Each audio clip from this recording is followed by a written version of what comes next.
Dear Max FM. Dear Max FM with DJ Chili. Dear Max FM. Ako pala si Queenie.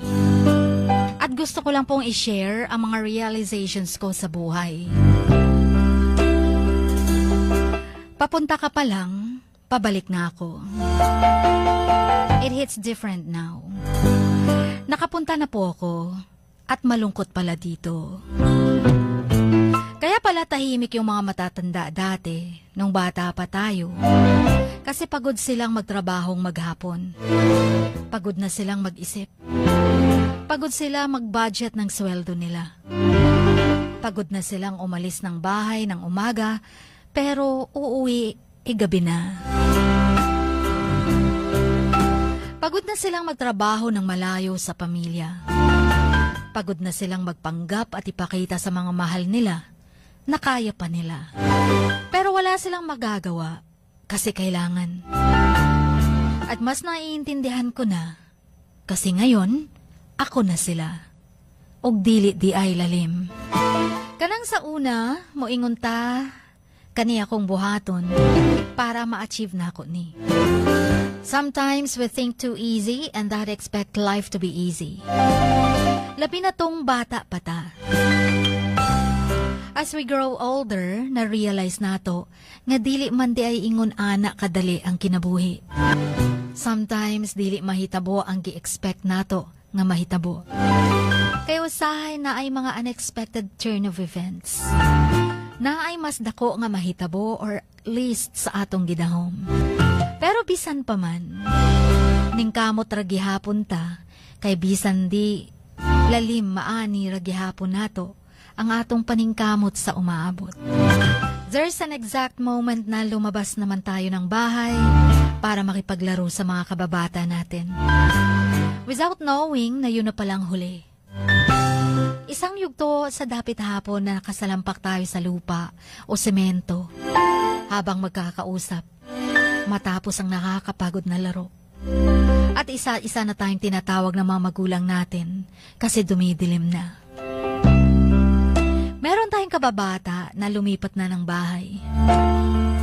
Naging busy na sa kanya-kanyang ganap sa buhay. At may iba namang huminto na ang edad. Having what we have right now is a blessing. Some of our friends didn't make it here. Gaano man kahirap ang buhay, nakargo natin ngayon. May this be a reminder na tayo pa din naman yung batang umiiyak kapag nadadapa. Pero babangon uli at maglalaro. Sabik lumabas ng bahay without knowing kung ano ang pwedeng mangyari sa ilalim ng araw.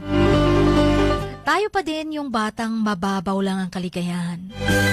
At sobrang na-appreciate at maging ang alitap-tap na aksidenteng nakapasok sa loob ng bahay kapag madilim na ang lahat. Kaya sa mga kabataan, enjoy your youth, but do not destroy your future. Dahil magugulat ka na lang, isang araw, ng iyong pagkabata ay hindi natanaw.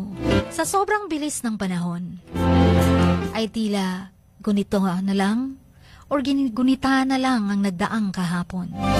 Noong bata pa ako, hindi ko maintindihan kung bakit ganun kahigpit ang klase ng disiplina ng aking mga magulang. Pero ngayong andito na ako sa ibang bansa, naiintindihan ko na ang lahat. Hindi ko pala kailangan ng explanation kung bakit ganun ang pagdisiplina nila. Kailangan ko lang palang ma-experience upang mas maintindihan. Kaya siguro nung bata pa tayo, ayaw ng mga magulang natin na malingat tayo sa kanilang paningin. Dahil aabot din ang buwan at mga taon bago pa kami magkakasama ngayon. Siguro kaya palagi tayong inaalalayan sa paglalakad nung maliit pa tayo. Dahil walang tutulong sa atin, kundi sarili lang natin kung matanda na tayo. Siguro kaya nung bata pa tayo pinapatulog tayo tuwing tanghali or hapon. Kasi kapag tumanda ka na, mamamalimos ka na lang ng tulog at pahinga. Siguro kaya pinapakain tayo ng masusustansya noon. Para sa pagtanda natin, mas malakas tayong harapin ang mga pagsubok ng buhay. Siguro, kaya kailangan nating sabay-sabay kumain sa mesa noon. Kasi darating pala ang araw na mag-isa ka na lang kakain ngayon. Kaya siguro tinuturuan tayong mag-alkansya nun. Kahit ang lagayan ay sa kawayan, walang lamang bottle or bottle ng lotion. O di kaya garapon, para matuto tayong mag-impok o mag-ipon ngayon. Dahil sa sobrang krisis na ngayong panahon. At kaya siguro tig-piso lang ang baon natin nung maliit tayo. Para sa pagtanda natin, matuto tayong kontento na sa mga bagay. At ang mga bagay na yon o disiplina na di natin maintindihan sa nakaraan, sa palang paghahanda sa kasalukuyan. Chin, marahil dito ko natatapusin ang realization letter ko. Pakiplay na lang ng mga songs na to, Kanlungan and Since the World Begun.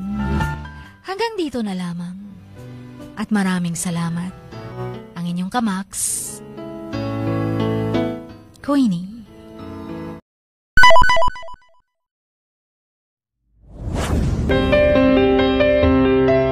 Sing like no one is listening. Love like you've never been hurt. Dance like nobody is watching. And live like it is heaven on earth. Dear Max FM. Dear Max FM with DJ Chini. Samahan si DJ Chini tuwing 1:00 hanggang 3:00 ng hapon, Lunes hanggang Biyernes sa Dear Max FM. Dear Max FM with DJ Chini. Ipadala na ang sarili niyong kwento, matuto ng leksyon at gawin itong inspirasyon. Dear Max FM with DJ Chini.